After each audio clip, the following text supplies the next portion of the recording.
Mas, para iniciarmos o nosso tempo aqui então, eu quero pedir que você abra a sua Bíblia no Salmo 138. Salmo 138. Nós estamos aqui essa manhã para nos colocarmos diante do Senhor, para adorarmos a Deus juntos, como igreja, como uma família. E o fato de estarmos aqui não faz da gente um vencedor, porque a gente levantou da cama e venceu o frio. Ainda que para alguns pode ter sido uma luta, né? Mas o fato de estarmos aqui só aponta para aquele que foi o grande vencedor. Cristo venceu na cruz. O fato de estarmos aqui quer dizer que a misericórdia de Deus se renovou sobre as nossas vidas mais uma manhã. Ele venceu. Se tem algo que nós somos, é que nós somos mais do que vencedores, porque nós não lutamos essa batalha, nós não temos méritos nessa batalha. Cristo conquistou o direito, a possibilidade de estarmos aqui essa manhã diante dele, reunidos no nome dele. Então, tendo em mente essa verdade, eu quero ler com vocês esse Salmo de número 138, que diz: Graças te dou, Senhor, de todo o meu coração. Cantarei louvores a ti diante dos deuses, isso é, dos falsos deuses, né? Prostro-me diante do teu santo templo, louvo o teu nome por teu amor e tua fidelidade, pois engrandeceste acima de tudo teu nome e tua palavra. Quando eu clamo, tu me respondes, coragem e força me dás. Os reis de toda a terra te darão graças, Senhor, pois todos eles ouvirão tuas palavras. Sim, cantarão a respeito dos caminhos do Senhor, pois a glória do Senhor é grande. Mesmo nas alturas, o Senhor cuida dos humildes, mas mantém distância dos orgulhosos.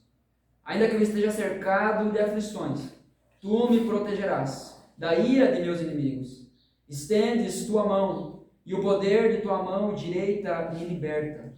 O Senhor cumprirá seus planos para a minha vida, pois teu amor, ó Senhor, dura para sempre. Não me abandones, pois tu me fizeste. Nós precisamos ter essa consciência de que esse Deus que habita no céu é o mesmo Deus que está presente, que está cuidando daquele que se humilha diante dele, daquele que reconhece que precisa da sua presença, daquele que reconhece que precisa do seu amor. Então, juntos nós iremos declarar isso. Junto como igreja, nós cantaremos acerca disso. Então, eu quero convidar você nesse momento a você se colocar em pé para nós orarmos e então juntos cantarmos acerca dessas verdades.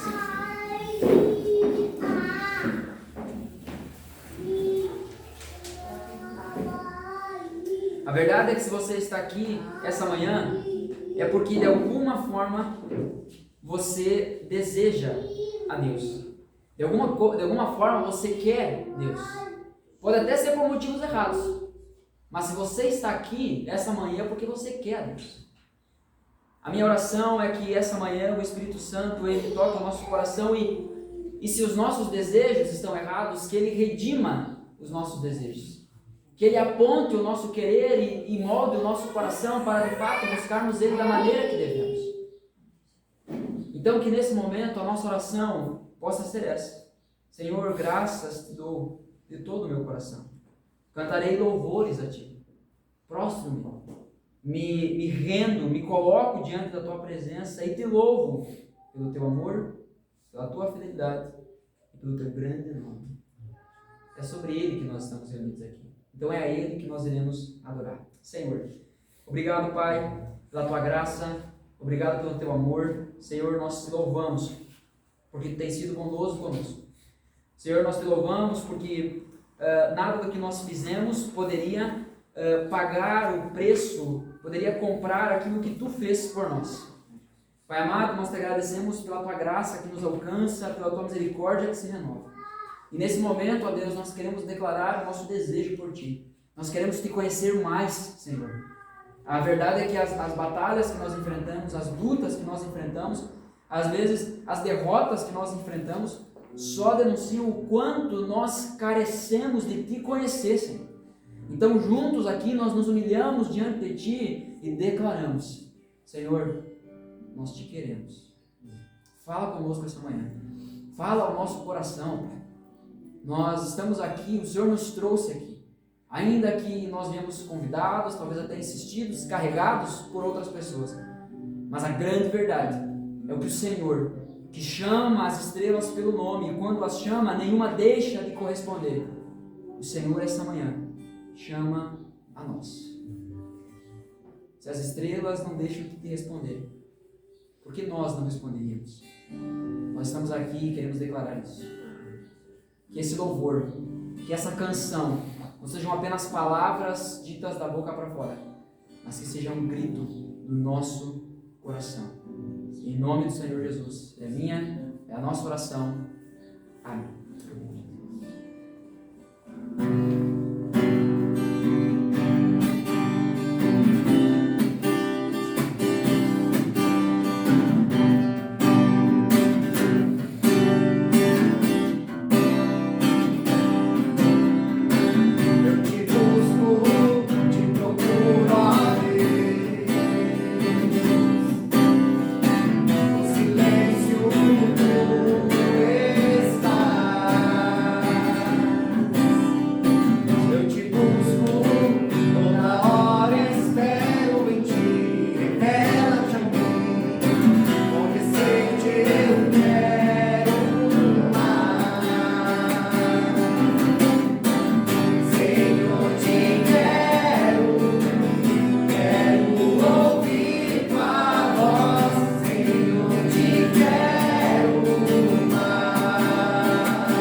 Somos pecadores, Deus, estamos aqui para te buscar.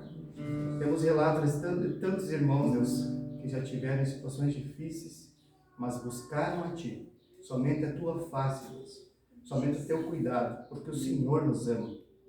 Por isso viemos te buscar, Deus, viemos buscar Tua face, Teu amor. Nos ensina esse Teu amor, Deus, nos perdoa de nossos pecados e nos ensina o Teu amor.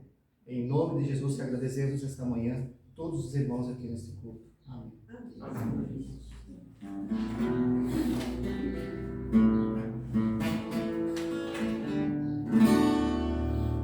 Vamos adorar mais uma vez então, irmãos. Vamos conosco. Tira o meu coração e tudo que há em mim, entrego o meu viver por amor a Ti. Sonhos rendo a Ti, meus direitos dou,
Louvado seja Deus.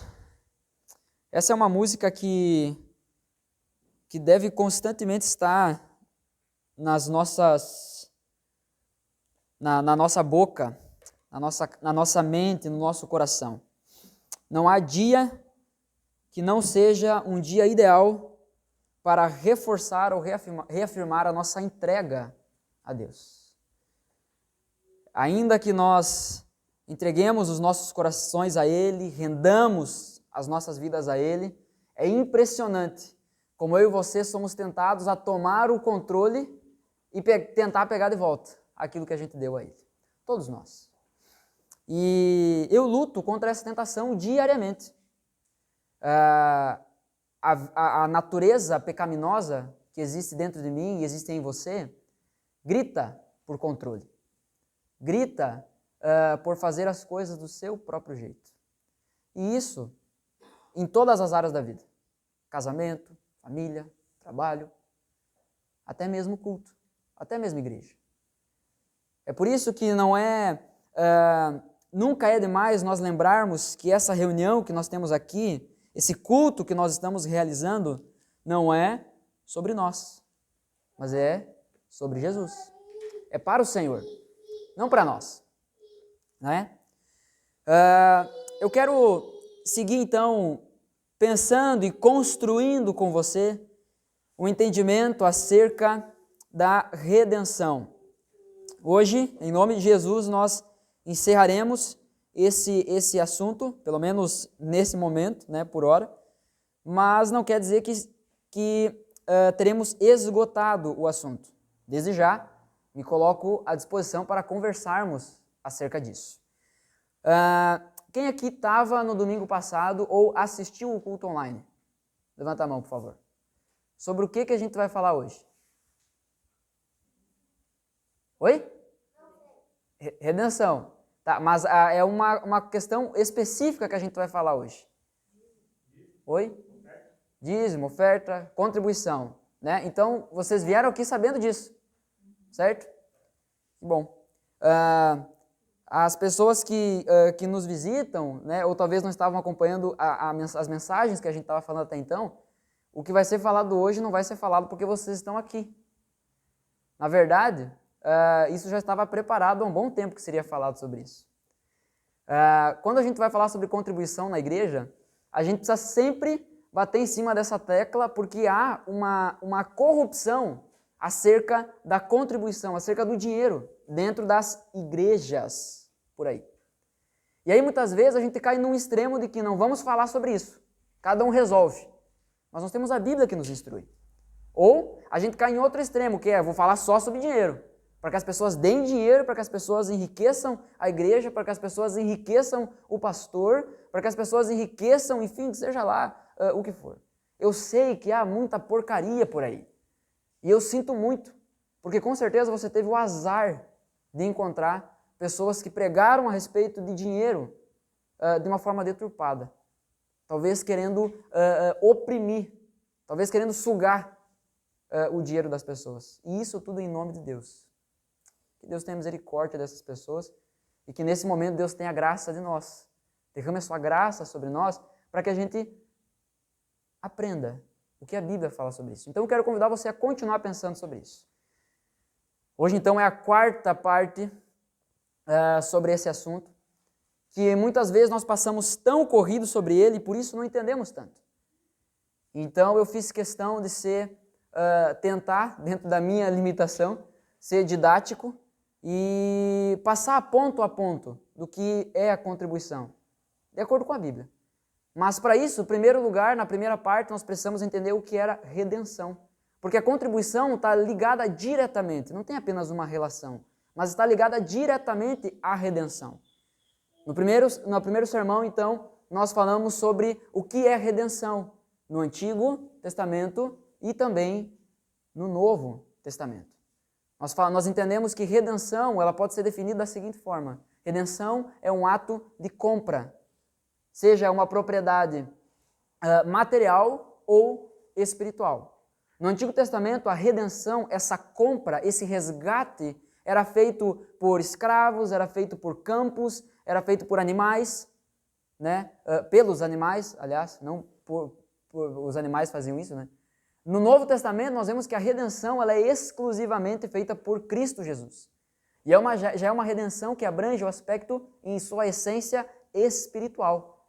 Cristo nos compra e nos liberta dos nossos pecados. Agora nós temos um novo Senhor. Antes éramos escravos do pecado e por consequência do diabo.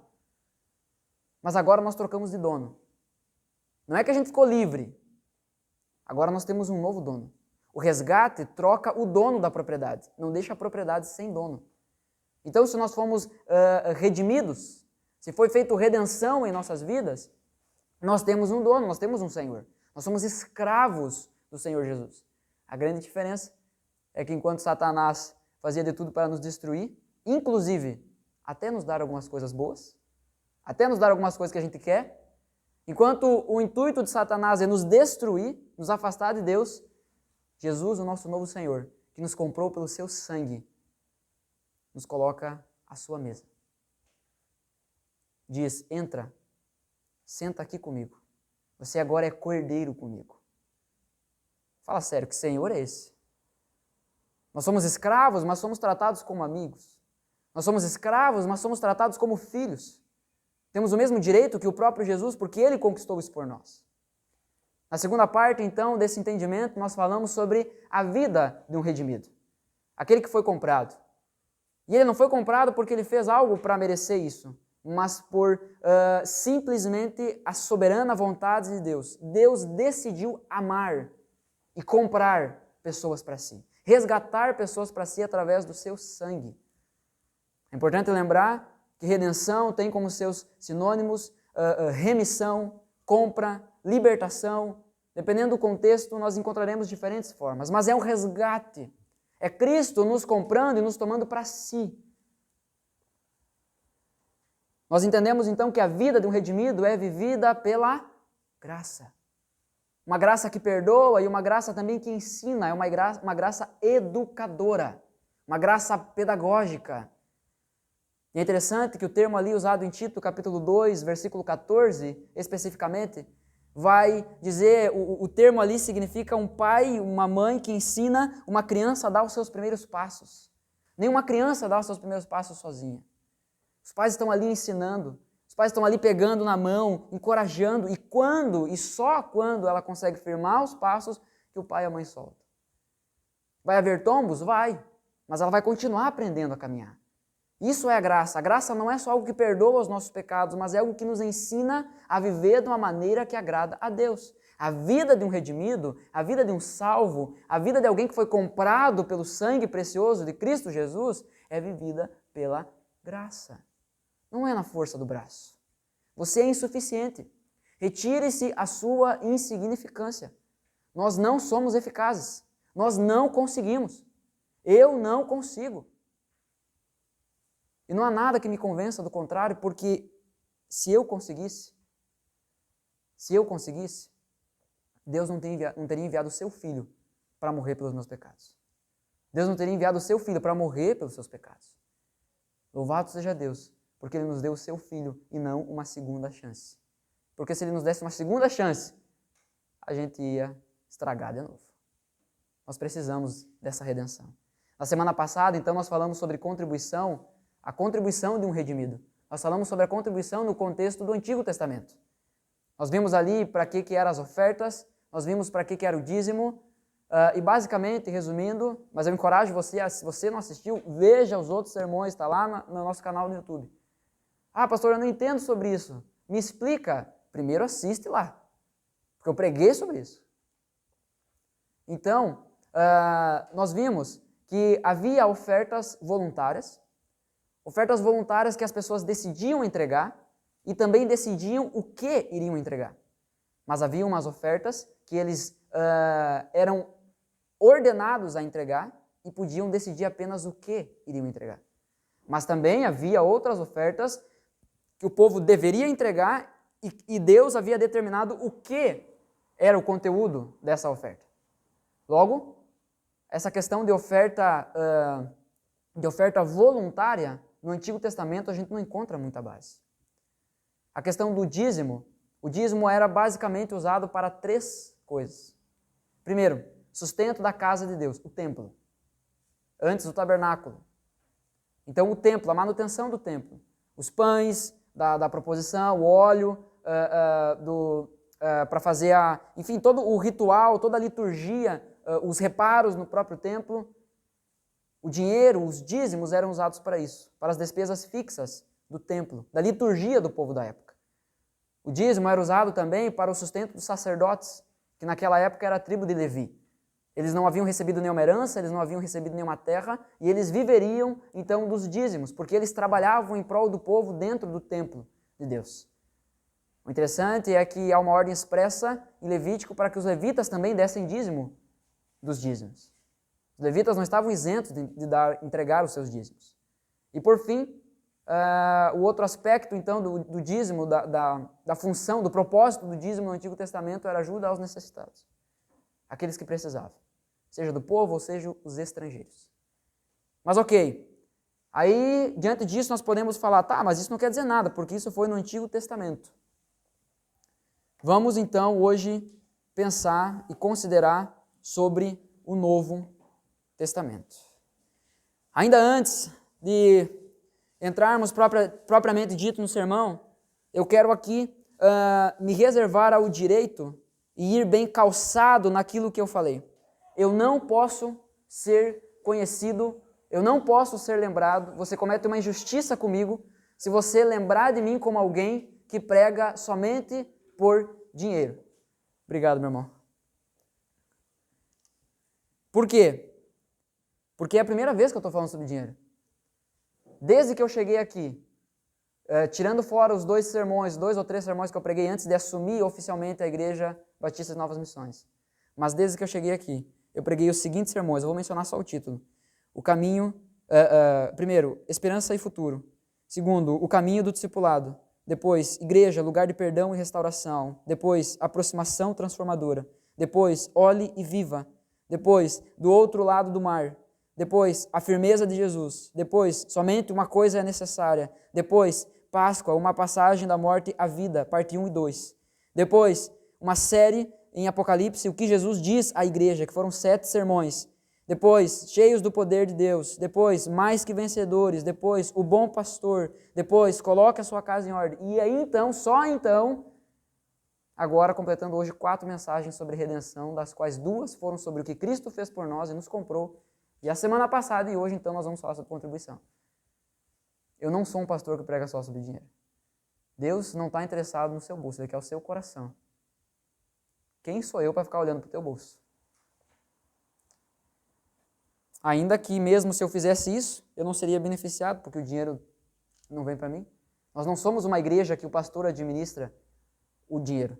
Nós temos uma diretoria, nós temos um tesoureiro, nós temos 2 tesoureiros, nós temos 2 fiscais que acompanham, e tudo isso está devidamente documentado e pronto para ser esclarecido e mostrado para qualquer membro que quiser.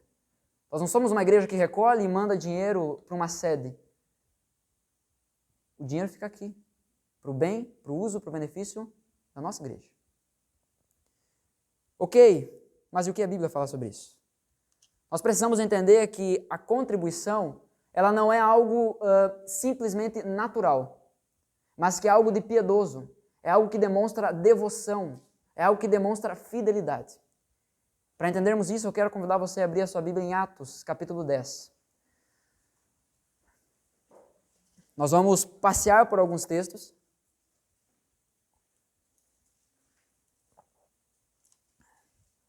Eu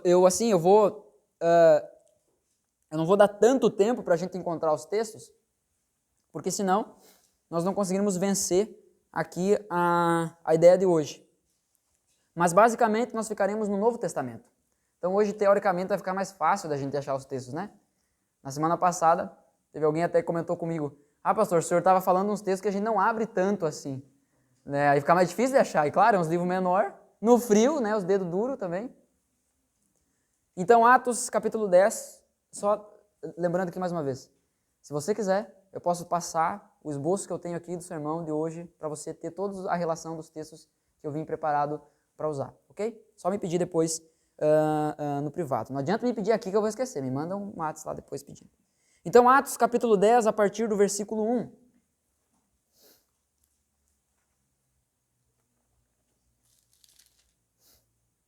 Vai dizer assim: morava em Cesareia um oficial do exército romano chamado Cornélio, capitão do regimento italiano.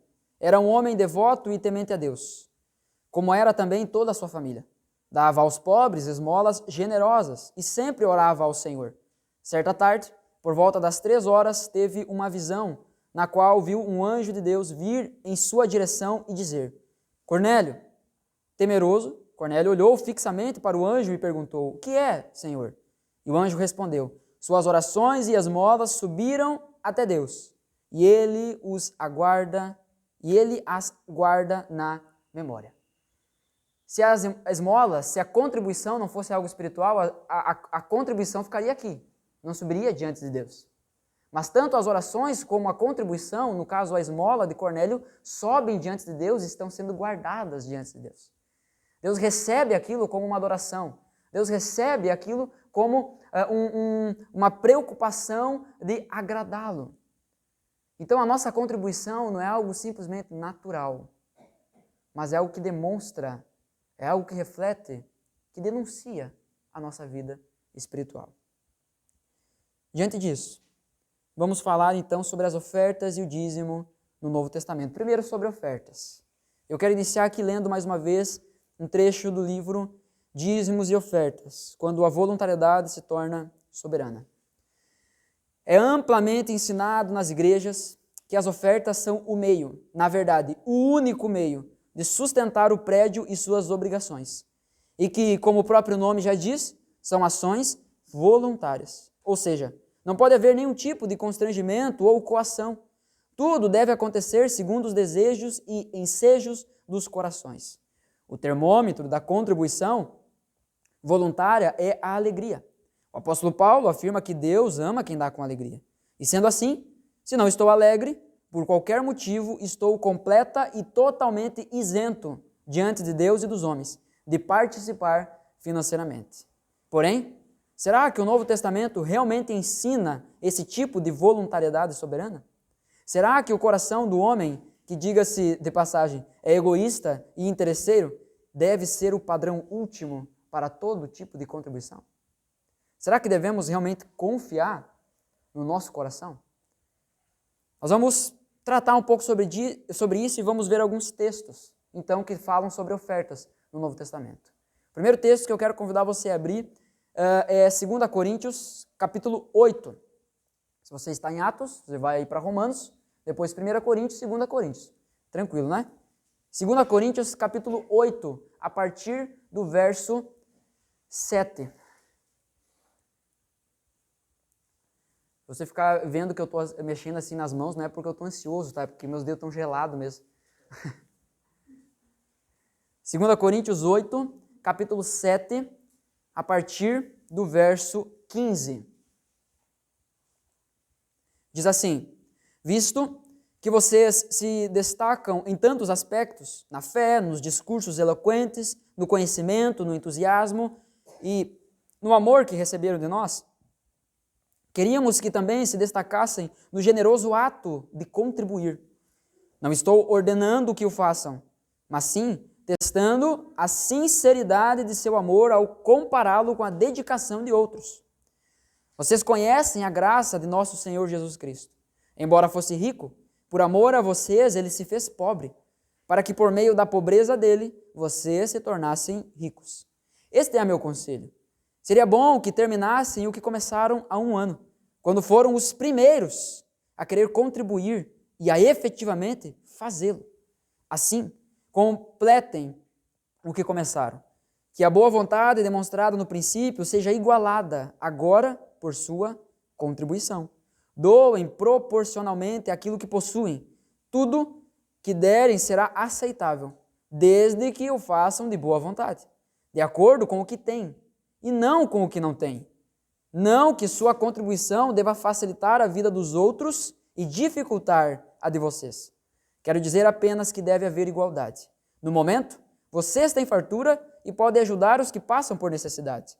Em outra ocasião, eles terão fartura e poderão compartilhar com vocês quando for necessário. Assim haverá igualdade. Como dizem as Escrituras, para aqueles que muito recolheram, nada sobrou. E para aqueles que pouco recolheram, nada faltou. O que esse texto aqui está defendendo não é que aquele que é rico deve doar os seus bens para o pobre para que haja igualdade, então, de riqueza e de bens entre todos. Não é isso que a Bíblia está dizendo. O que a Bíblia está dizendo é que, em um momento, algumas pessoas têm fartura e podem ajudar a outros. E naquele outro momento, essas pessoas que receberam ajuda podem também ajudar a outros que estão passando por necessidades. É nesse sentido a igualdade. Que igualdade é essa? Que ora eu ajudo e ora eu sou ajudado, seja numa área ou seja noutra. Aqui especificamente está falando sobre os pila, né? Sobre recurso. A contribuição voluntária, as ofertas então voluntárias, elas estão diretamente ligadas ao quanto conhecemos sobre Cristo, que sendo rico se fez pobre. Paulo, escrevendo aqui aos Coríntios, ele relaciona isso. Ele está dizendo assim, eu não estou ordenando vocês a fazer isso. Mas, na verdade, vocês devem fazer entendendo que Cristo, sendo rico, se fez pobre por vocês. A contribuição voluntária está estritamente ligada ao quanto nós compreendemos que Cristo, sendo rico, se fez pobre por nós. Cristo abriu mão daquilo que ele tinha para se humilhar, para se desfazer de uma riqueza muito maior do que a financeira. E esse é o nosso incentivo, esse deve ser o nosso motivo para ofertar voluntariamente. Cristo se fez pobre por mim, Cristo se entregou por mim. Mais uma vez, a contribuição não é algo meramente natural desse mundo. A Bíblia atrela isso ao que Cristo fez por nós.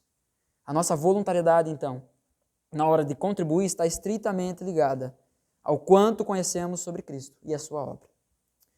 Há alguns fundamentos, alguns princípios que estão presentes nas ofertas, nos textos de ofertas no Novo Testamento. Mas, desde já, eu quero convidar você a pensar sobre isso. Nós não encontraremos nenhum fundamento que vai afirmar que as ofertas são o meio pelo qual a igreja deve sobreviver nas suas despesas fixas. E eu quero, mais do que falar, eu quero apresentar para vocês esses textos dentro dos seus contextos. Então, o primeiro princípio que é trazido é a proporcionalidade. Muitas pessoas, então, vão afirmar que as ofertas são o meio pelo qual a igreja deve se sustentar, as despesas fixas dela, porque existe na Bíblia um princípio chamado proporcionalidade. Vejamos então o texto. 2 Coríntios capítulo 8, versículo 1. Eu peço que, por favor, você me dê de presente a sua atenção. Eu gosto de uma frase do Augusto Nicodemos. Ele vai dizer que quando Cristo regenerou o nosso coração, ele colocou um novo coração, mas não tirou o nosso cérebro. Então nós precisamos pensar e ler e entender os textos e as verdades biblicamente, muitas vezes pensando. Então, se você estiver com sono, fica tranquilo, pode levantar, dá uma volta, vai ali fora, toma um gelinho, né, ali fora, que você volta esperto aqui para dentro de novo. Então, o primeiro princípio que a Bíblia nos traz sobre oferta é a proporcionalidade. 2 Coríntios 8, do 1 ao 5, diz assim: Agora, irmãos, queremos que saibam o que Deus, em sua graça, tem feito por meio das igrejas da Macedônia. Elas têm sido provadas com muitas aflições, mas sua grande alegria e extrema pobreza transbordaram em rica generosidade.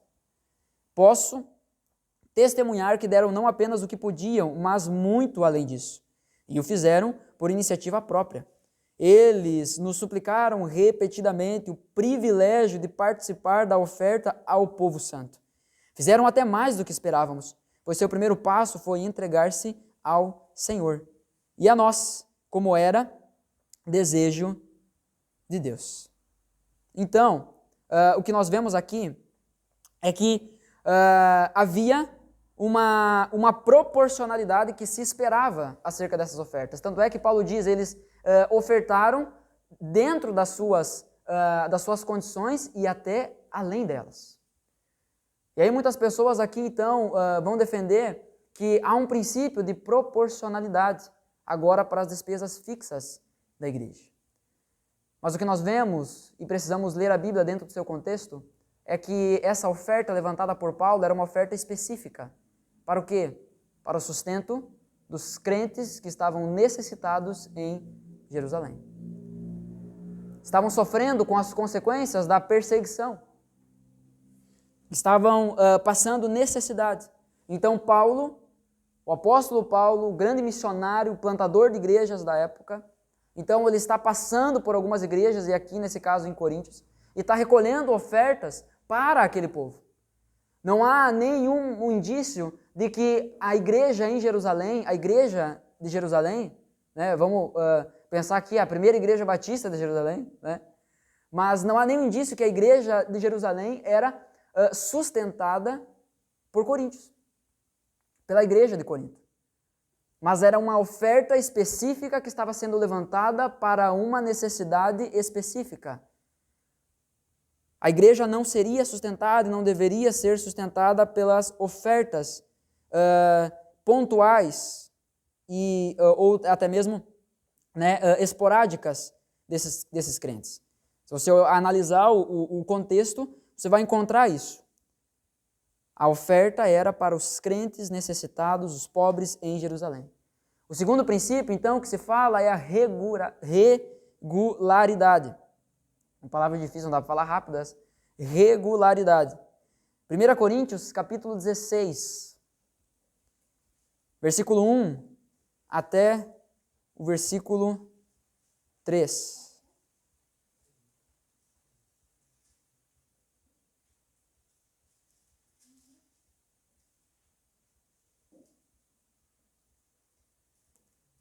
Então, o que nós precisamos entender é que há o princípio da proporcionalidade nas ofertas, mas o texto que está falando isso não fundamenta que as ofertas são o meio pelo qual a igreja deve se sustentar das suas ofertas, das suas demandas, das suas despesas fixas.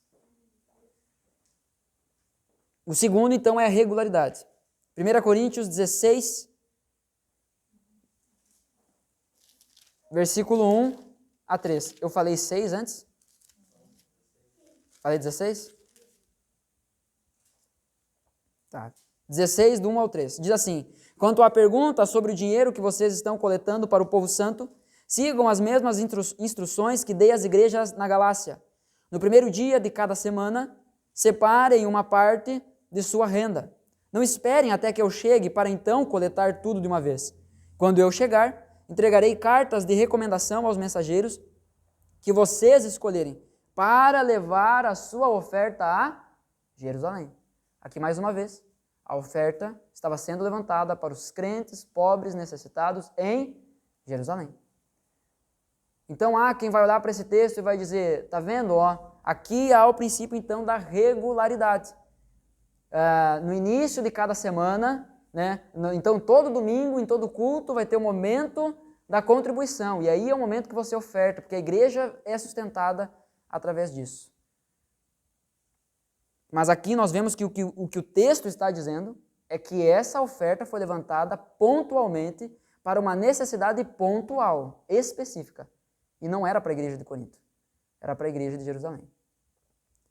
A oferta era específica, então. E Paulo pede para que a coleta fosse feita antes da chegada dele, para não haver constrangimentos. Assim, levantem aí a oferta que vocês têm que levantar. Paulo envia uma carta antes dizendo que ia até lá. Levantem a oferta e quando eu chegar eu só recolho. Não vou ficar pedindo, não vou ficar implorando. Muito diferente do que acontece hoje. Muitas vezes as nossas ofertas dependem de alguém que tenha que convencer você a entregar seu dinheiro. Eu quero repetir aqui uma frase que eu falei na semana passada. E que Deus grave isso no seu coração.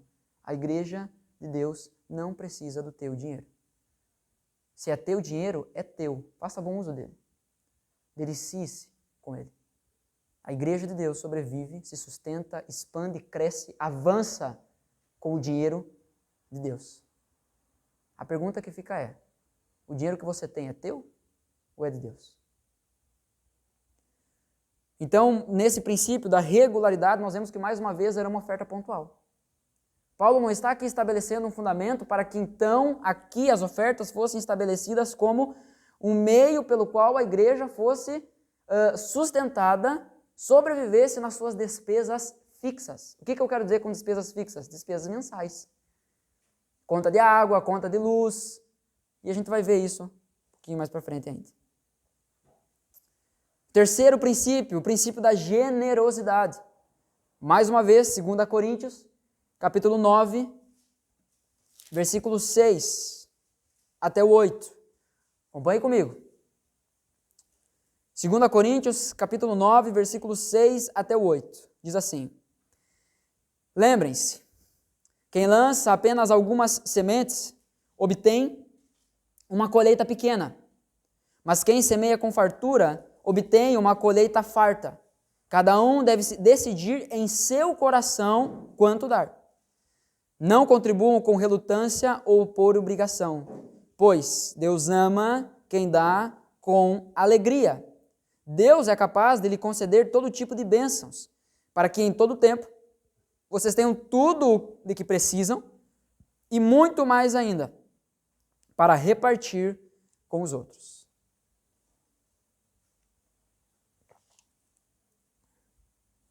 Mais uma vez, o contexto aqui é de uma ajuda aos necessitados de Jerusalém. Uma ação pontual para suprir uma necessidade pontual. Não era para o sustento permanente. Então, a igreja vai ser sustentada nas suas necessidades, nas suas despesas, tinha me fugido o termo da mente. A igreja vai ser sustentada nas suas despesas através das ofertas. Porque aqui Paulo está dizendo, então, que essas ofertas ainda serão só conforme o coração e que cada um deve dar com alegria. Mas Paulo está falando sobre uma oferta específica para uma necessidade específica. Não está falando sobre o sustento da igreja local. É o que o contexto está dizendo. É isso que o texto está dizendo. Quarto princípio, alegria. Que é o texto que a gente acabou de ler, inclusive. O versículo 7. Cada um deve decidir em seu coração quanto dar. Não contribuam com relutância ou por obrigação, pois Deus ama quem dá com alegria. Antes só de tratar esse ponto, eu quero só voltar aqui no finalzinho, aqui no versículo 8, do texto que nós lemos, mas que é interessante que o texto diz que Deus é capaz de nos conceder todo tipo de bênção, e isso não se refere só ao financeiro, né? Que Deus é capaz de nos conceder todo tipo de bênção, para que a gente tenha tudo aquilo que a gente precise e ainda muito mais para poder dividir com os outros. As bênçãos de Deus não são para estoque, mas são para multiplicação, são para transbordar na vida dos outros, inclusive a financeira. Ah, pastor, mas eu não tenho muito dinheiro. Bom, o próprio Jesus vai nos falar que aquele que é fiel no pouco será fiel no muito. Aquele que for fiel no pouco será colocado sobre o muito. Se você não é fiel no pouco que você tem e não ajuda dentro das suas condições, você não vai ajudar quando tiver muito. Não se engane. Não se engane. Você ama Mamon.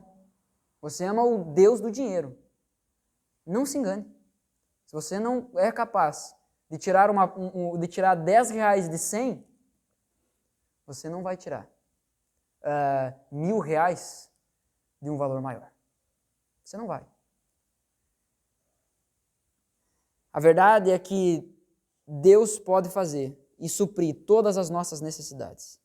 Então, falando sobre o quarto princípio, que cada um deve decidir o quanto deve dar em seu coração e não contribuir com relutância ou por obrigação, pois Deus ama quem dá com alegria. E esse texto todo mundo conhece. Esse texto muitas vezes é impresso e colocado nos envelopes de dízimos e ofertas, né, da contribuição das igrejas. Deus ama quem dá com alegria. O camarada olha lá e diz assim, não estou alegre hoje, não vou dar, não quero, foi ruim, perdi o emprego, estou triste pra caramba, ainda preciso desse dinheiro, por que eu vou dar para a igreja? pobre da igreja. Né? E nesse sentido quase literal da igreja pobre mesmo. O contexto aqui é, mais uma vez, ajuda aos necessitados. Surgiu uma necessidade extraordinária, surgiu uma necessidade fora do cotidiano da igreja, e então a igreja é desafiada a se levantar e ofertar em prol daquilo. É como, por exemplo, hoje, a nossa construção. A nossa construção. A construção de um novo templo é algo fora do cotidiano de uma igreja. Tu não vê a igreja todo mês construindo um templo novo, né?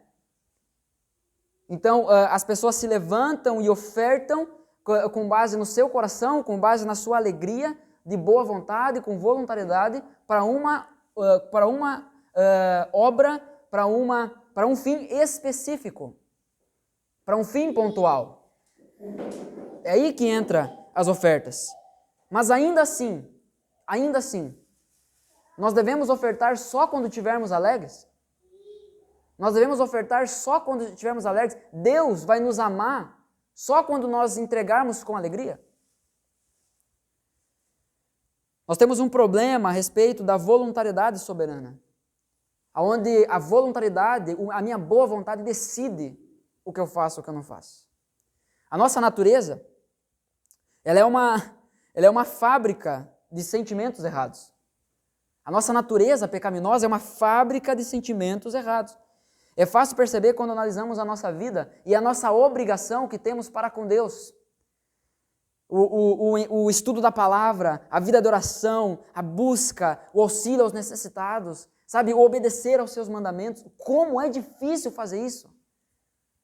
Como facilmente nós substituímos isso e fazemos outras coisas, nós erramos o caminho, nós nos afastamos daquilo que Deus tem para nós. Como é fácil a gente se afastar de Deus. Porque a nossa natureza pecaminosa, ela nos leva para isso. E nós lidaremos, nós lutaremos, nós estaremos em guerra contra essa natureza pecaminosa até o dia de Cristo Jesus. Até quando Jesus voltar. Essa batalha não vai terminar antes de Cristo voltar. Entenda isso.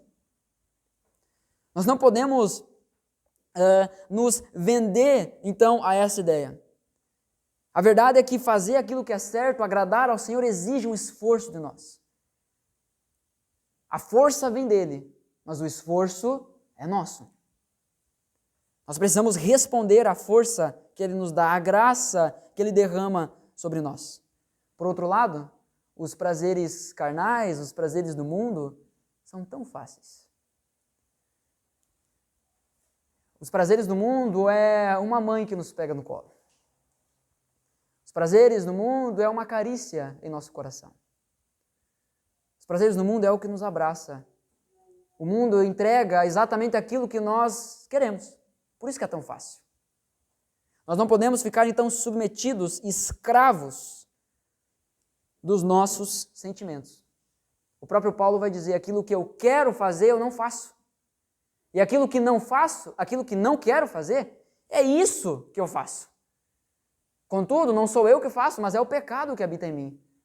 Paulo reconhece essa luta, Paulo afirma isso, Paulo lutava contra os seus sentimentos. Vocês acham mesmo que Paulo, então, estaria aqui pregando, e nós precisamos entender que é o próprio Deus falando através da vida de Paulo? Isso aqui não é uma opinião, mas é a palavra de Deus. Acham mesmo, então, que Paulo estaria dizendo que as pessoas deveriam ficar escravas dos seus sentimentos? Quando quiser fazer, fácil. Se não quiser também, tudo bem. Deus entende. Gente, Deus entende. Isso é verdade, Deus entende. Mas não quer dizer que Ele aprova. Não quer dizer que Ele concorda. Não quer dizer que Ele está sorrindo para você. Não quer dizer que Ele não quer tratar a sua vida e não vai mexer na sua vida para tratar isso. E a minha oração é que, de fato, Ele o faça. Mexa, trate. Porque aqueles que são dele, que foram comprados por Ele, vivem esse tratamento. Permanecem nesse tratamento, se submetem a esse tratamento. E aqueles que não querem ao Senhor, aqueles que não querem se submeter à palavra, acabam indo embora. Nós não podemos acreditar que a obrigação de fazer alguma coisa retira, exclui o prazer de fazer aquilo.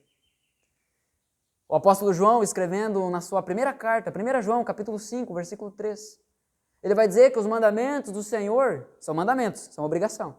Os mandamentos do Senhor não são penosos, não são difíceis demais. Ele vai dizer que amar a Deus significa obedecer aos seus mandamentos. Então, o meu amor, ele passa simplesmente a questão da obrigação.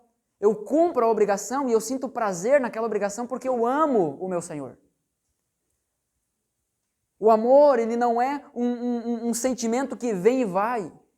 Nós estamos falando sobre um amor que flui direto do trono daquele que é amor. Não daquele que ama simplesmente, mas daquele que é amor.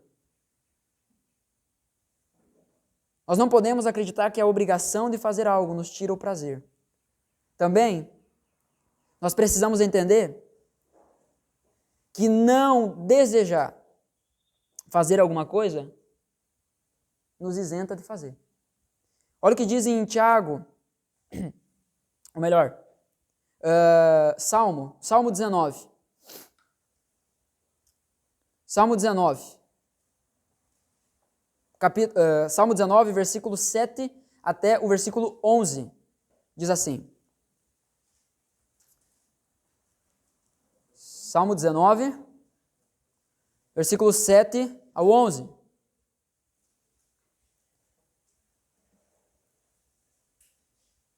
A lei do Senhor é perfeita e revigora a alma. Opa, se é lei, então é uma obrigação. Mas olha o que a lei do Senhor faz. Ela é perfeita e revigora a alma. Algumas versões vão trazer refrigera a alma. Outras versões vão dizer restaura a alma.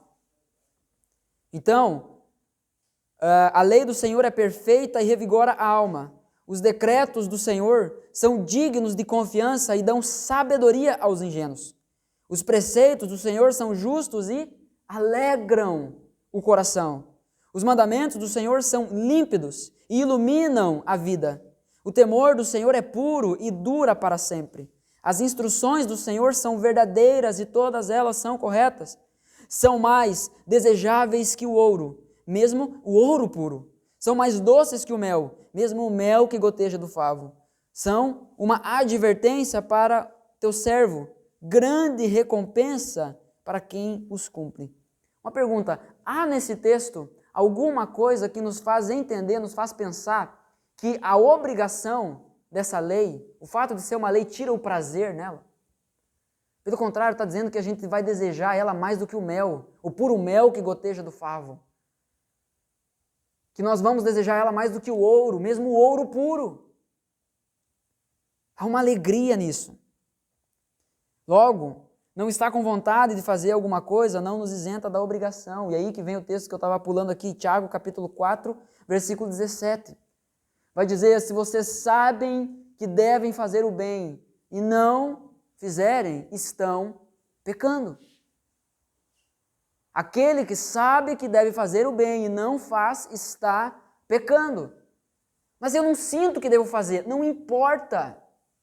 O que a Bíblia diz é que se tu sabe que tem que fazer e não faz, aqui não entra a questão do sentimento.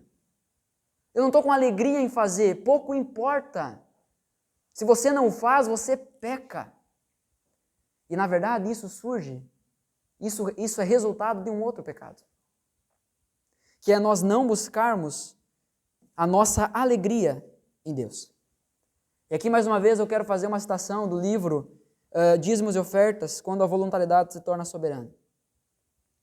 Lembre-se, abandone esta ideia infantil de esperar a alegria chegar ou cair de paraquedas. Não podemos viver em função das situações agradáveis. A vida não é composta apenas de momentos eufóricos. Na realidade, a maior porcentagem da nossa vida terrena não é feita de prazeres. Sendo assim, quando estiver triste, desanimado, desconsolado, melancólico, lembre-se que você precisa tomar a decisão de se alegrar. E você tem todas as condições para conseguir essa proeza. Afinal, a alegria é um fruto do Espírito Santo.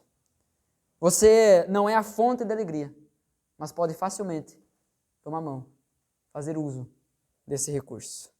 pois ele está ao nosso alcance. O próprio alegrar-se é uma ordenança que nós encontramos nas Escrituras. A partir desse novo conceito, nós precisamos remodelar a nossa compreensão sobre contribuir com alegria. Não é só eu sentindo, eu estou sorrindo. Gente, muitas vezes, hoje, por falta do culto presencial e até a era digital, né, muitos de nós nem pegamos o dinheiro na mão. A gente só repassa. Né? Com o Pix agora, então, ficou ainda mais fácil. Mas muitas vezes, cara, tu repassar o valor, tu ser generoso, tu contribuir, seja com a igreja ou com qualquer outra pessoa que está passando necessidade, muitas vezes, tu tá tirando um pedaço do teu eu ali dando. Porque a verdade é que tu não queria dar. Tu queria contar com aquele dinheiro para outra coisa. Eu acredito aqui que não é a realidade de todos que vivem assim, todo mês, tipo assim, o que eu quiser fazer, eu posso fazer, eu tenho dinheiro para tudo. Eu não estou aqui tentando criar uma utopia, sabe, tentando criar um alvo que a gente não pode alcançar. A Bíblia não tenta fazer isso. O que a Bíblia nos mostra é que a alegria não está condicionada apenas às situações, ao sorriso no rosto, mas é na decisão em se alegrar. Nós precisamos remodelar esse nosso conceito. Claro, a alegria ela é crucial nesse aspecto da contribuição, mas nunca podemos esquecer que a alegria, a própria alegria, é uma ordenança bíblica. Filipenses, capítulo 4, versículo 4, vai dizer: alegrem-se no Senhor. Não nas circunstâncias, não no dinheiro, não na abundância dele ou na falta dele. Alegrem-se no Senhor. Novamente direi, alegrem-se. E esse é um dos muitos textos que nós vamos encontrar falando sobre isso. A nossa alegria não está condicionada às circunstâncias, mas àquele que é o Deus de toda a alegria, que pode nos dar a alegria. O próprio Paulo vai dizer, tudo posso naquele que me fortalece.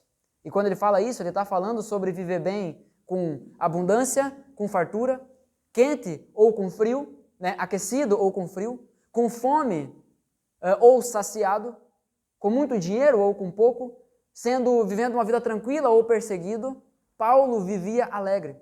Sabe quando que Paulo escreve isso, a carta aos Filipenses? É conhecida como a carta, a epístola da prisão. Paulo estava aprisionado, já sendo condenado de morte. Sozinho. Um homem que se dedicou por tantas pessoas e no fim estava chegando ao final da sua vida completamente só.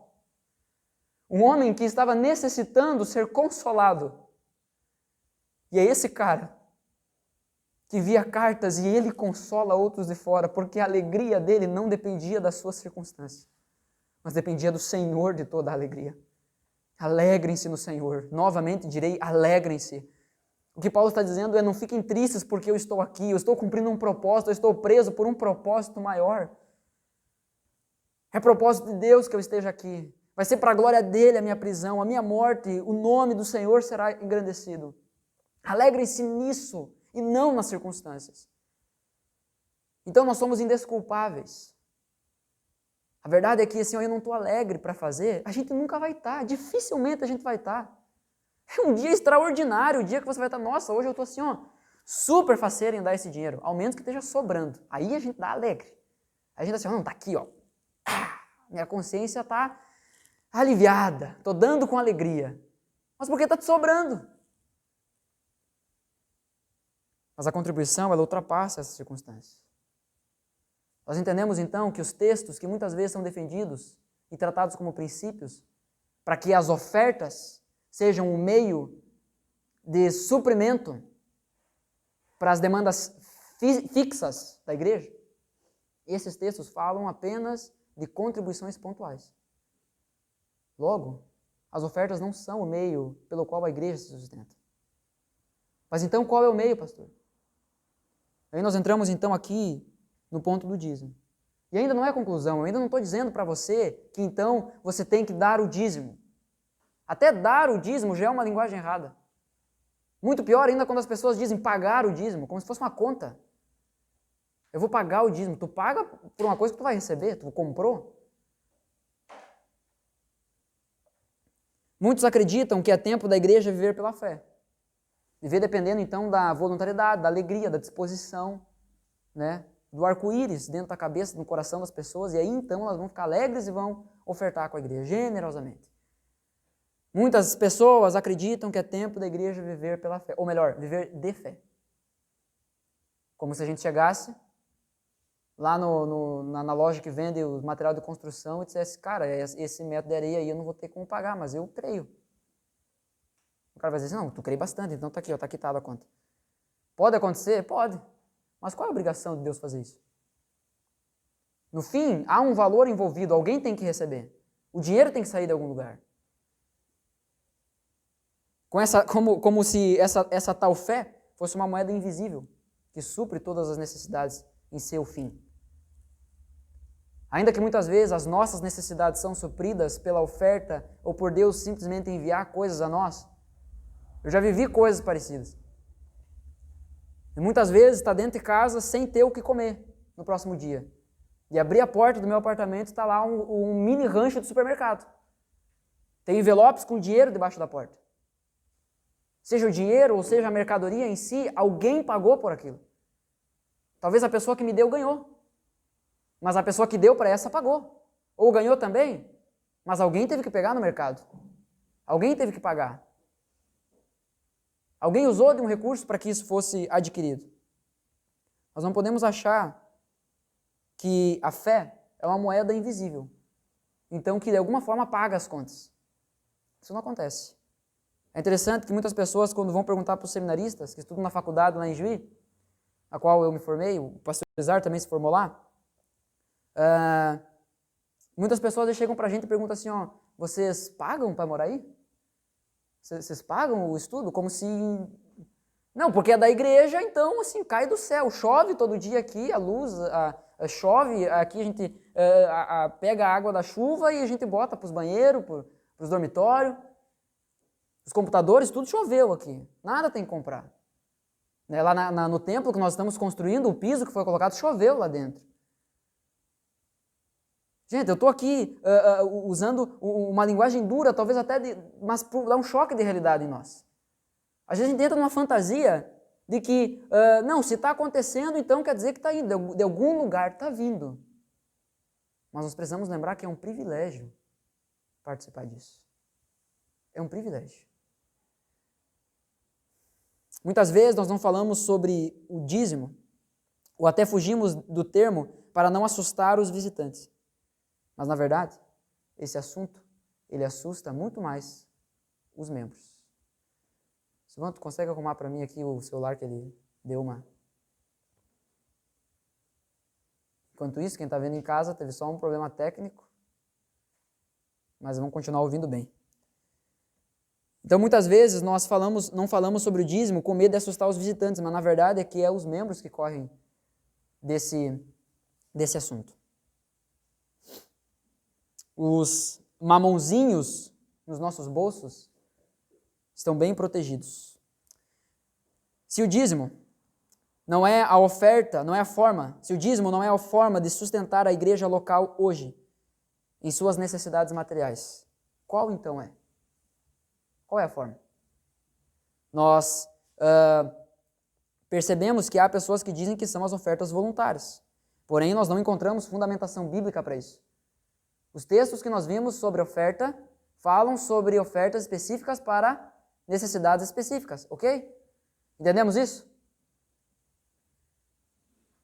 No Novo Testamento, o dízimo aparece apenas 3 vezes. O primeiro está lá em Mateus, capítulo 23, versículo 23. Eu gostaria que alguém lesse esse texto, por favor.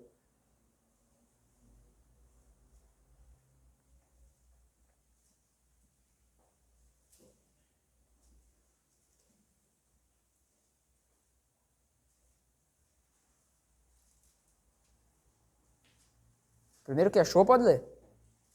Ai de vocês, mestres da lei e fariseus hipócritas, vocês dão o dízimo da hortelã, do endro e do caminho, mas têm negligenciado os preceitos mais importantes da lei, a justiça, fidelidade. Vocês devem praticar estas coisas, sem omitir aquelas. Vocês devem praticar essas coisas sem omitir aquelas. Jesus está falando então que eles deveriam praticar a misericórdia, a fé, sem omitir aquelas. Aquelas qual? O dízimo que eles estavam falando. Mas ainda assim, há muitas pessoas então que vão dizer, ok, mas Jesus estava falando para os fariseus, Jesus estava falando para os judeus. O interessante é que quando os fariseus agiam de determinada forma que precisavam ser corrigidos, Jesus fazia isso. A única vez, ou melhor, uma das únicas vezes que Jesus não corrige os fariseus acerca de uma prática é essa. Onde ele apenas afirma que eles deveriam fazer mais do que estavam fazendo, mas não deixar de fazer aquilo que estavam fazendo.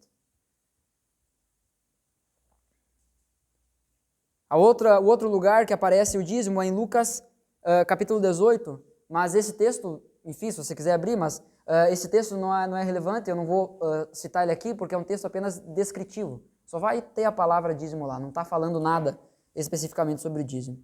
E também no Novo Testamento vai falar sobre Hebreus, e é aqui que nós vamos dar atenção. Caso você esteja tentado a ficar pensando no relógio, eu estou cuidando da hora aqui também, então fica tranquilo, tá bom?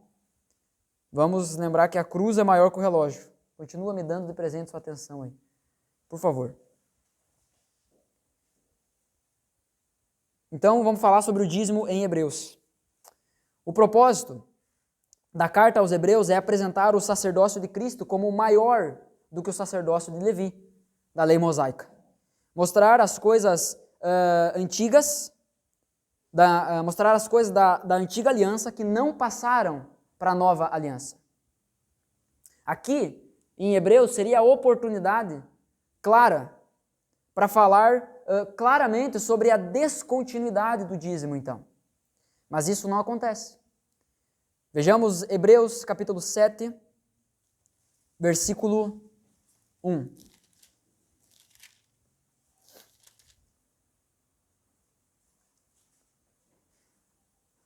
Nós vamos ler um trecho aqui de Hebreus. Acompanhe comigo. Hebreus 7, a partir do versículo 1, então, diz assim: Esse Melquisedeque era rei de Salém e também sacerdote do Deus Altíssimo. Quando Abraão regressava para casa, depois de derrotar os reis, Melquisedeque foi ao seu encontro e o abençoou. Então, Abraão separou a 10ª parte de tudo e a entregou a Melquisedeque, cujo nome significa rei da justiça. Enquanto o rei de Salém quer dizer rei de paz. Não há registro, presta atenção no versículo 3, não há registro de seu pai nem de sua mãe. Está falando sobre quem? Sobre Melquisedeque.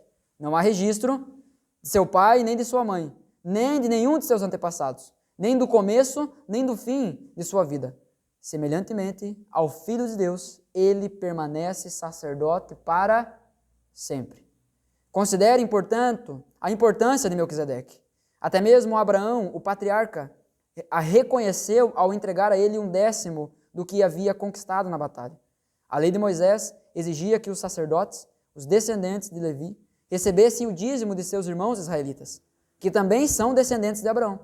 Melquisedeque, porém, que não era descendente de Levi, recebeu o dízimo e em seguida abençoou Abraão. Abraão, que já havia recebido as promessas. Sem dúvida, quem tem poder para abençoar é superior a quem é abençoado. Os sacerdotes que recebem os dízimos são homens mortais.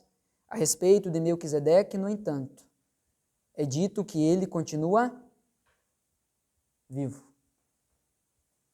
Está falando sobre homens mortais e está falando sobre um homem imortal. Você consegue visualizar isso no texto? Além disso, versículo 9. Além disso, pode-se dizer que os levitas que recebem o dízimo também o entregaram por meio de Abraão, embora Levi ainda não tivesse nascido. A semente da qual ele veio já estava no corpo de Abraão, seu antepassado, quando Melquisedeque se encontrou com ele.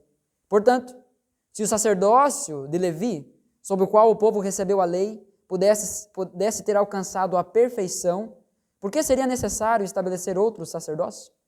Com um sacerdote segundo a ordem de Melquisedeque, em vez da ordem de Arão? E se o sacerdócio muda, também é preciso que a lei mude, pois o sacerdote ao qual estamos nos referindo pertence a outra tribo, cujos membros nunca serviram no altar como sacerdotes. De fato, como todos sabem, nosso Senhor veio da tribo de Judá, e Moisés nunca mencionou que dessa tribo viveriam sacerdotes. Melquisedeque, ele é tratado como uma teofania. O que é teofania?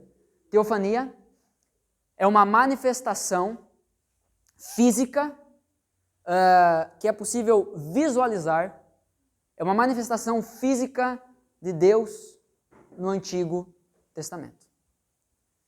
Melquisedeque, é falado sobre Melquisedeque em contraponto a homens mortais, que ele continua vivo. É falado sobre Melquisedeque que não há registro sobre seus antecessores, não há registro sobre o início dos seus dias, nem sobre os dias do seu fim. Melquisedeque, se você lembrar, nós lemos isso na semana passada, ele aparece quase que de paraquedas nesse contexto. Melquisedeque, ele aparece, então, recebe o dízimo de Abraão, que no caso seria Abraão, Isaac, Jacó, Levi, o que vem depois de avô? Bisavô de Levi. E o que o texto nos diz aqui, então, é que Levi estava sendo representado em Abraão. Antes da lei mosaica, antes da lei de Moisés, que muitos defendem que o dízimo é coisa da lei de Moisés, antes da lei de Moisés, o dízimo estava sendo entregue. Em Jacó também nós vemos isso, Jacó fazendo isso, entregando o dízimo, a 10ª de tudo aquilo que ele possuía. E mais uma vez surge o argumento, mas é porque era costume da época. Então nós estaremos afirmando que Deus estava aceitando ser adorado da maneira que as pessoas adoravam os deuses pagãos. Não faz sentido isso. Nós vemos que em Abraão, Levi está entregando o dízimo a Melquisedeque. A lei mosaica se submete, a lei sacerdotal mosaica se submete à lei sacerdotal de Melquisedeque, e esse Melquisedeque é o próprio Cristo. Você pode discordar de mim, mas o que eu vejo aqui é esse princípio ultrapassando essa ideia de antiga e nova aliança. Eu vejo esse princípio sendo entregue à teofania do próprio Cristo. Eu vejo esse princípio sendo instalado antes de uma lei e depois estabelecido como lei e depois não renunciado no Novo Testamento. Nós vemos as ofertas e vemos que essas ofertas no Novo Testamento elas são para demandas, para despesas específicas, pontuais. É difícil para nós entendermos isso, porque como eu falei, se nós não damos 10 de 100, nós não daremos 1000. Jamais. Mas, se o dízimo passou para a nova aliança, em que ele deve ser usado? No Antigo Testamento, nós vimos que era para o templo, para o sacerdócio e para a ajuda aos necessitados. Se o dízimo passou para o Novo Testamento, permanecem os mesmos aspectos, porém agora plenamente desenvolvidos. Nós tínhamos a casa de Deus no Antigo Testamento, que era o templo, o tabernáculo, toda a liturgia de culto. No Novo Testamento, nós vemos que a casa estabelecida por Jesus é aquele que o próprio Jesus comprou pelo seu precioso sangue. João, capítulo 14, versículo 23, vai dizer: aquele que me ama obedece aos meus mandamentos. E aquele que obedece aos meus mandamentos, eu e o Pai, isso é Jesus falando, eu e o Pai viremos e faremos morada nele. Através do Espírito Santo, obviamente. A casa, hoje de Deus, ela possui então esses 3 aspectos. Ou melhor, 2 aspectos. 3 aspectos, perdão. É o crente individualmente. Mas a casa que Jesus estabeleceu também ultrapassa o indivíduo. Porque em 1 Pedro, capítulo 2, versículo 5, vai dizer: e vocês também são pedras vivas, com as quais um templo espiritual é edificado. Além disso, são sacerdotes santos. Por meio de Jesus Cristo, oferecem sacrifícios espirituais que agradam a Deus. Vocês são pedras vivas. Nós juntos somos pedras vivas que construímos um templo espiritual para Deus. Então há um templo. Mas e quem disse que isso é igreja? Quem disse então que eu devo entregar o dízimo na igreja? Quem disse que eu não devo entregar o meu dízimo aí para uma ONG ou entregar para um necessitado? Pois bem, 1 Timóteo capítulo 3, versículo 15, Paulo vai se referir à igreja como casa de Deus. Para que, se eu demorar, você saiba como as pessoas devem se comportar na casa de Deus. Ela é a igreja do Deus vivo. Coluna e alicerce da verdade. Se o dízimo passou para o Novo Testamento, se o dízimo é coisa da nova aliança, o dízimo deve ser usado então para a manutenção do templo de Deus, da casa de Deus, a igreja. Assim como no Antigo Testamento, que o dízimo era usado para o sustento dos sacerdotes, dos trabalhadores desse templo, da mesma forma, o Novo Testamento traz esse princípio. Deus estabeleceu alguns para cuidar de outros tantos.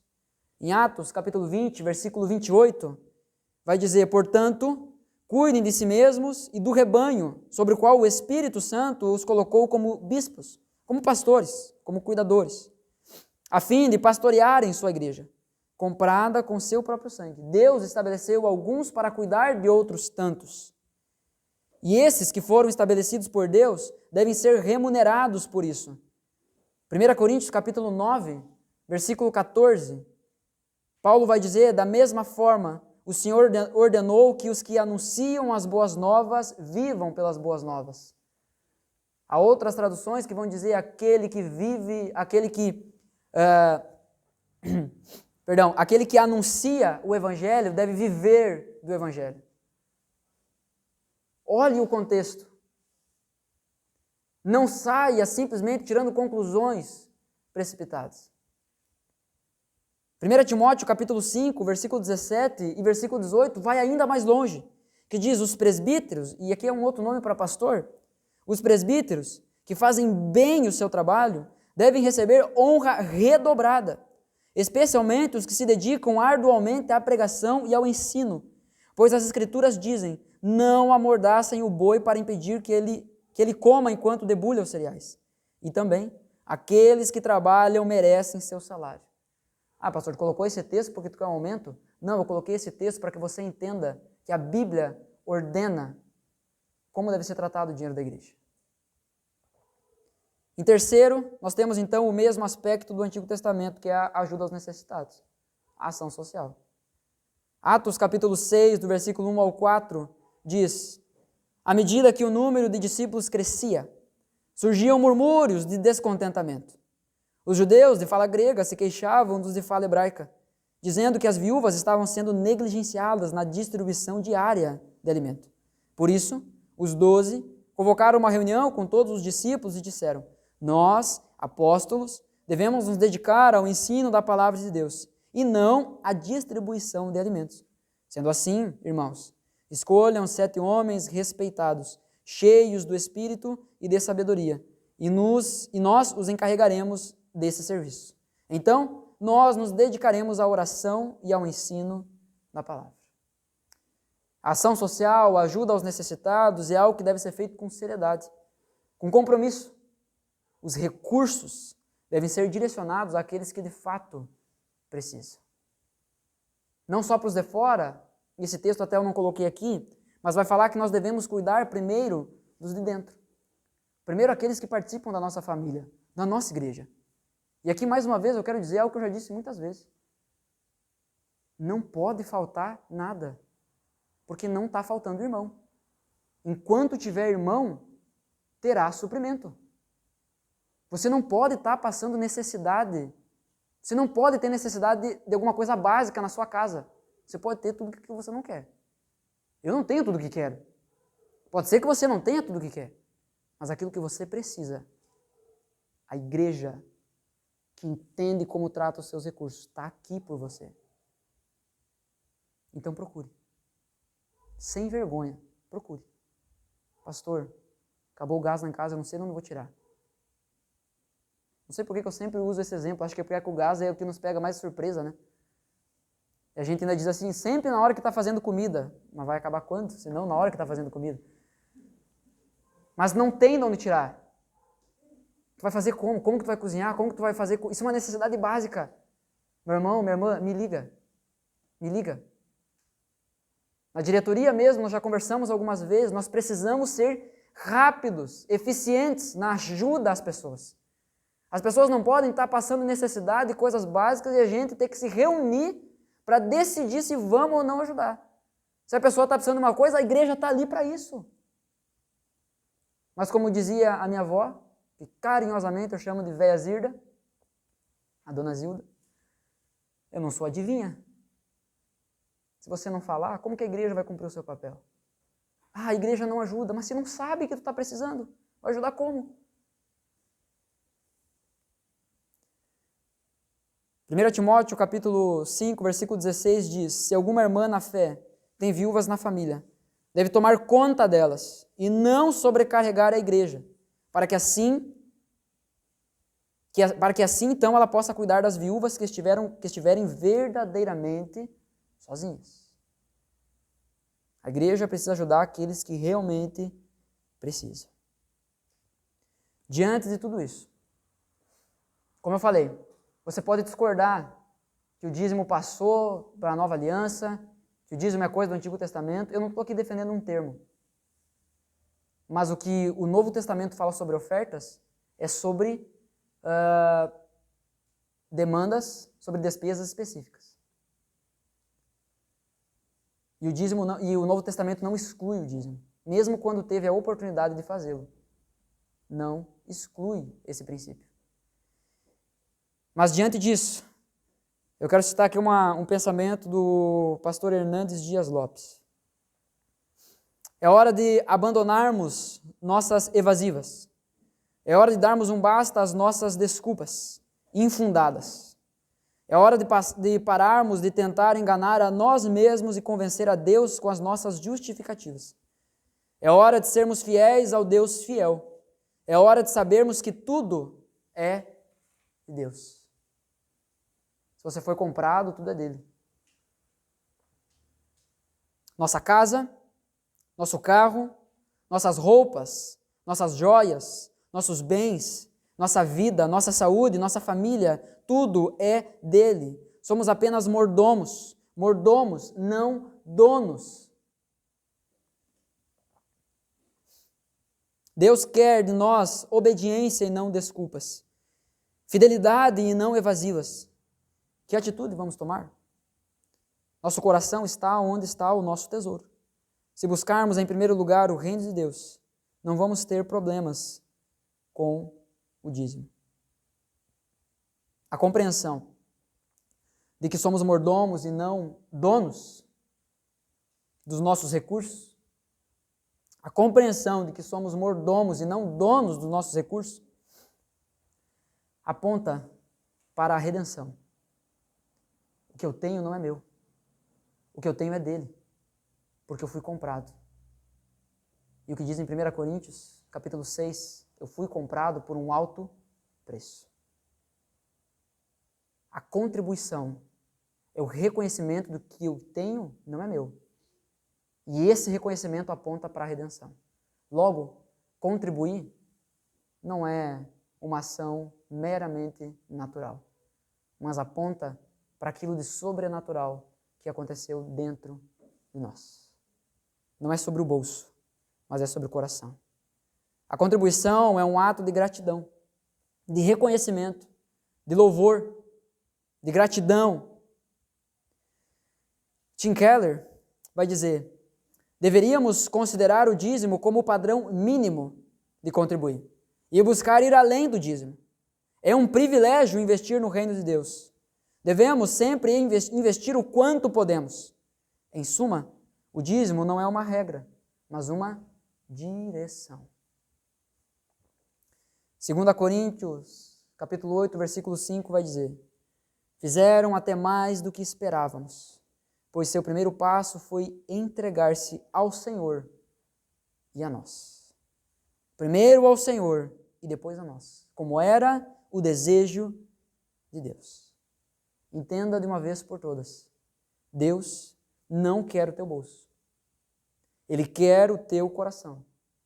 O chamado que Ele faz a você essa manhã não é me dê o teu dinheiro, é se renda a mim. Eu te quero por inteiro. Renda o teu coração. A verdade é que um coração rendido a Jesus quer entregar tudo a Ele, inclusive o seu dinheiro. Então você não precisa concordar com o termo dízimo, mas se você foi redimido, se você foi comprado, o dízimo pode ser apenas uma direção, um mínimo.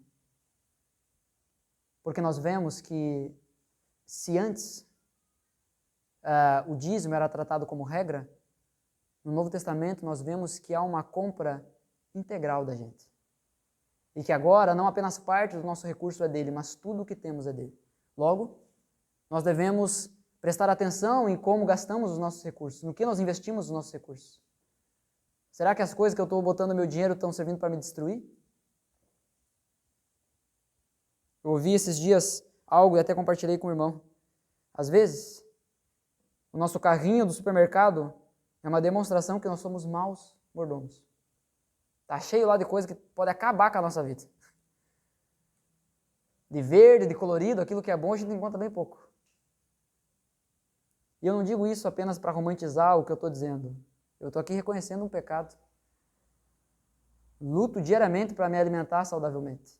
Em relação a verdura e fruta e tudo mais.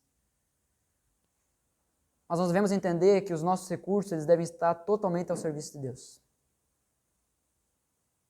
Caso contrário, estaremos correndo atrás do vento. Diante de tudo isso que nós falamos, você pode simplesmente ignorar e dizer assim, não, o dinheiro é meu, é problema meu. Ok. Mas eu não vou te deixar em paz. A minha briga não é sobre o termo, não é sobre o dízimo. A minha briga é sobre a contribuição. Se você foi comprado, você deseja contribuir. Se você não deseja contribuir, você está em pecado. E eu estou aqui para não deixar você pecar em paz. O dinheiro não é um pecado que fica só entre você e Deus.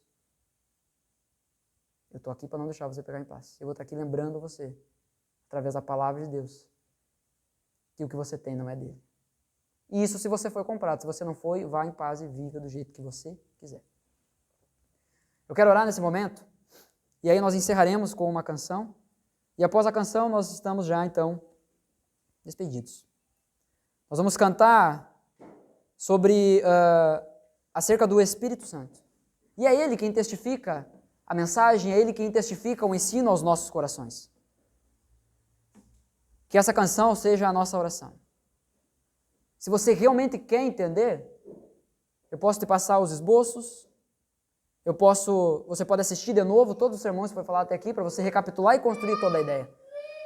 Mas não diga que eu simplesmente, ou melhor, não deixe Satanás colocar na sua cabeça a ideia de que simplesmente eu vim aqui e disse que você tem que dar o dízimo, porque eu não disse isso. Você pode não concordar com o termo dízimo. Mas o que nós somos indesculpáveis é que há a necessidade e o dever de todo cristão de contribuir com a causa do reino. Isso é o que a Bíblia ensina. Isso é o que a Bíblia fala sobre a contribuição de um redimido. Vamos orar? Vamos nos colocar em pé?